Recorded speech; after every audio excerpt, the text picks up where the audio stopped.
সাথে একমত? বুড়া বুড়া ভাব যদি এসে যায় তাইলে আর কাজ করা যাবে না।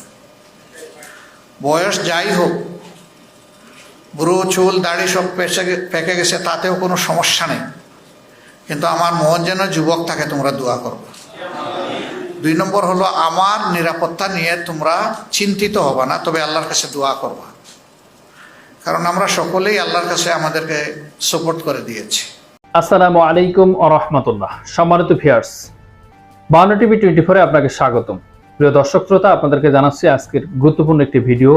অনেকগুলো ভিডিও আপনারা দেখেছেন একে একে পরে পরে। আজকের ভিডিওটি খুবই ব্যতিক্রমী, আপনাদের সামনে ভালো লাগবেই এবং এই বিষয়টি আপনাদেরকে তাৎপর্যপূর্ণ হিসাবেই দেখছি। আপনারা পরিপূর্ণ ভিডিওটা দেখে মন্তব্য করবেন এবং আপনারা সহযোগিতা করবেন, আমাদের চ্যানেলটি সাবস্ক্রাইব করবেন।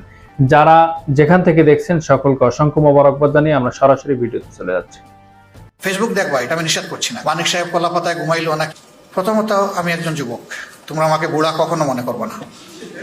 তোমরা আমার সাথে একমত? বুড়া বুড়া ভাব যদি এসে যায় তাইলে আর কাজ করা যাবে না।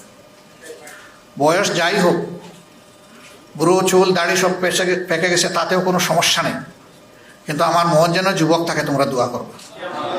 2 নম্বর হলো, আমার নিরাপত্তা নিয়ে তোমরা চিন্তিত হবা না, তবে আল্লাহর কাছে দোয়া করবা, কারণ আমরা সকলেই আল্লাহর কাছে আমাদেরকে সাপোর্ট করে দিয়েছি।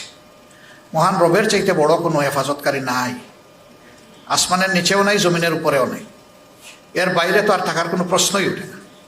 সুতরাং যিনি চূড়ান্ত মুহাফিজ, তার হাতেই আমাদের বিষয়টা আমরা ছেড়ে দিয়েছি। তোমরা একটু চেষ্টা করো একটা চমৎকার আমল করার।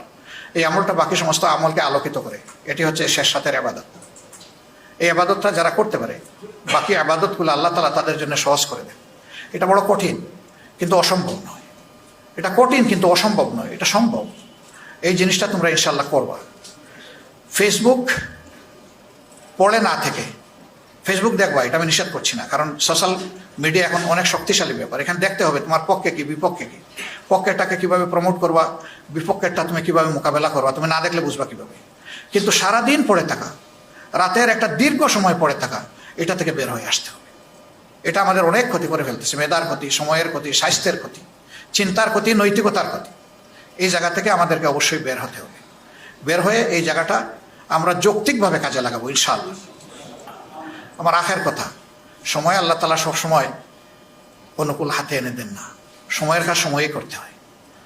আজকের কাজ কালকে করবা, তোমার জন্য পড়ে থাকবে না, আরেকজন করে ফেলবে। এটা কোনো ময়দান খালি থাকে না, হয় সেখানে ভালো গাছ থাকবে, না হয় আগাছা থাকবে, একটা হয়ে যাবে। এখন ময়দানটা আল্লাহ তাআলা অনুকূল করে দিয়েছেন। প্রতিষ্ঠান, ক্যাম্পাস এবং ঘর বাড়ি, কোনো জায়গায় এখন আর কোনো ব্যারিয়ার আপাতত নাই। রবের দরবারে দোয়া করে মহান রব যেন এই জিনিসটাকে দীর্ঘস্থায়ী করে।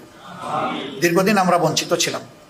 ক্যাম্পাসে তোমরা দাওয়াতটা দিতে পারোনি, অনেকে ভালো করে নামাজটাও পড়তে পারেনি। সেই রকম একটা ভীতির সংস্কৃতি সেখানে চালু করে রাখা হয়েছে। এই কাজ যারা করেছিল তারা এখন বিপর্যস্ত এবং অপদস্থ। আমরা এই সময় কোনো প্রতিশোধ নেব না, কাউকে নিয়ে ঠাট্টা মস্করা করবো না। মানিক সাহেব কলাপাতায় ঘুমাইলো নাকি ভালো জাজিমে ঘুমাইলো, এগুলো আমাদের সাবজেক্ট না।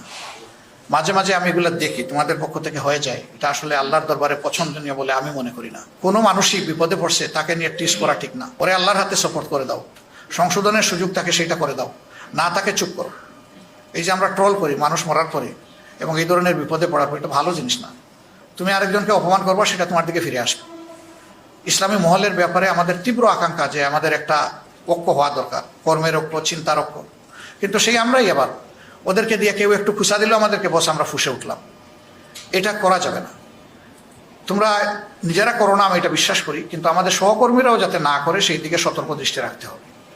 আমাদের কিছু ওলামায়ে কেরামও আছেন যারা মাঝে মধ্যে এগুলাতে জড়ায় পড়েন, কিন্তু এটা ফিতরতান কিছু ব্যাপার আছে। মানুষের ফিতরত সহজে পরিবর্তন হয় না। আমরা দফায় দফায় দৃষ্টি আকর্ষণ করার পরেও দেখেছি যে একই ব্যক্তি আবার বারবার একই ধারায় তিনি ভুল করতেছেন। একদিকে আপনি ঐক্যের আকাঙ্ক্ষা পোষণ করবেন, আর একদিকে সামান্য গুনাহাতা আপনি মানে এড়িয়ে যাবেন না, এটা তো হয় না। মুমিন তো সেই যে তার ভাইকে ক্ষমা করে দেয়, রাতে ঘুমাবার আগে বলে, আল্লাহ আমি তোমার গুলামকে ক্ষমা করে দিলাম, এর উসিলায় তুমি আমাকে ক্ষমা করে দাও। সেই তো মুমিন। এই জন্যে মুমিনগণ যেন পরস্পরের প্রতি ঝগড়া বিবাদে আর লিপ্ত না হয়, এটার কবর রচনা হয়ে যাওয়া দরকার। এই বিষয়গুলো তোমরা খেয়াল রাখবে ইনশাআল্লাহ। লেখাপড়ায় মনোযোগী হও, এতদিন পরিবেশ ছিল না। এখন যেখানেই প্রতিষ্ঠান চালু হবে সেখানে তোমাদেরকে মনোযোগী হয়ে নিজেদেরকে তৈরি করে নিতে হবে। Quality quality and quality. এই quality both materialistic and spiritual, এই দুই দিকের কোনোটাই কম্প্রোমাইজ করা যাবে না, দুইটা সমান তাহলে আমাদেরকে অ্যাচিভ করতে হবে। আল্লাহ আমাদেরকে তৌফিক দান করুন। আসসালামু আলাইকুম রহমতুল্লাহ।